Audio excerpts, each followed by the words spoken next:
السلام علیکم خاتون حضرات، میں اسرار احمد کسانہ. چند دن پہلے ہم نے آپ سے وعدہ کیا تھا کہ ہم فورن پالیسی کے اوپر ایک ریگولر پروگرامز کا جو سلسلہ ہے وہ شروع کرنے جا رہے ہیں، اور اس میں نے آپ سے گزارش کی تھی کہ شمشاد احمد خان صاحب جو ہیں وہ ہمارے ان پروگرامز میں ہمارے ساتھ شریک ہوں گے.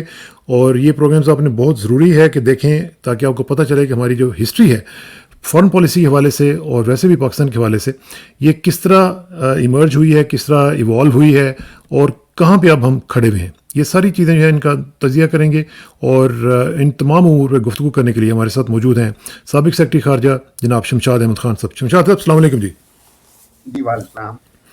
شمشاد صاحب، سب سے پہلے تو آپ کا بہت بہت شکریہ، کیونکہ مجھے پتہ ہے آپ بہت بزی ہیں اور اس کے باوجود آپ نے ٹائم دیا، اور آپ ہمیشہ بڑی مہربانی کرتے ہیں. دوسری بات یہ ہے کہ میں چاہتا ہوں کہ سب سے پہلے ہم وہ اس سٹوری کی بات کر لیں کہ جو واشنگٹن پوسٹ میں چھپی ہے، اس کے بعد پھر ہم ڈیٹیل میں آ جائیں گے. لیکن میں چاہتا ہوں کہ وہ جو سٹوری ہے وہ بڑی ہی امپورٹنٹ ہے، کیونکہ وہ ابھی ریسنٹ آئی ہے، کل واشنگٹن پوسٹ میں چھپی ہے، تو اس کے اوپر بات کر لیتے ہیں. میں آپ کو ساتھ دکھا بھی دیتا ہوں، اور اس کو جب آپ دیکھیں گے تو آپ کو پتہ چلے گا کہ ہم کیا بات کر رہے ہیں. یہ ہے جی سٹوری وہ واشنگٹن پوسٹ کی، اور اس کی جو ہیڈ لائن ہے وہ یہ ہے: key nation sit out U S standoff with Russia China leaks. یہ جو لیکس ہیں وہ انہوں نے شو کر رہی ہیں، اور ساتھ ہی ساتھ وہ یہ کہہ رہے ہیں کہ اس میں بیسیکلی وہ یہ کہہ رہے ہیں کہ جو امریکہ کی پالیسی ہے اس میں اس کے اپنے جو ایلائز ہیں وہ بھی اس کا ساتھ نہیں دے رہے ہیں. اور اس میں انہوں نے بیسیکلی یہ کہا ہے کہ documents among a trove of U S secrets leaked online through the Discord messaging platform provide a rare glimpse into the private calculations by key emerging powers including India, Brazil, Pakistan and Egypt as they attempt to straddle allegiances in an era where America is no longer the world's unchallenged superpower. اس میں انہوں نے یہ بتایا کہ ہنا ربانی کھر صاحبہ جو ہماری منسٹر آف اسٹیٹ ہیں فورن پالیسی کی، فورن افیئرس کی، وہ ان کا ایک میمو لیک ہوا ہے جس میں انہوں نے یہ کہا ہے کہ ہم بیلنسنگ ایکٹ نہیں کر سکتے، ہمیں نہیں کرنا چاہیے امریکہ اور چائنا کے حوالے سے. تو اس کو آپ کس طرح لے رہے ہیں، اس کا ذرا تھوڑا سا مجھے بتائیں، پھر میں آپ سے یہ بھی پوچھوں گا کہ یہ ہمارے میموز لیک کیوں ہوتے ہیں. Over to you ji. Israr thank you. بات یہ ہے کہ پاکستان دنیا کا ایک یونیک قسم کا ملک تھا جب آزاد ہوا ہے جی، اور اس کی جیو پولیٹیکل لوکیشن کی وجہ سے یہ بہت اہمیت کا حامل رہا ہے اور ابھی بھی ہے. لیکن اصل یہ ہے کہ ہم نے اس اہمیت کو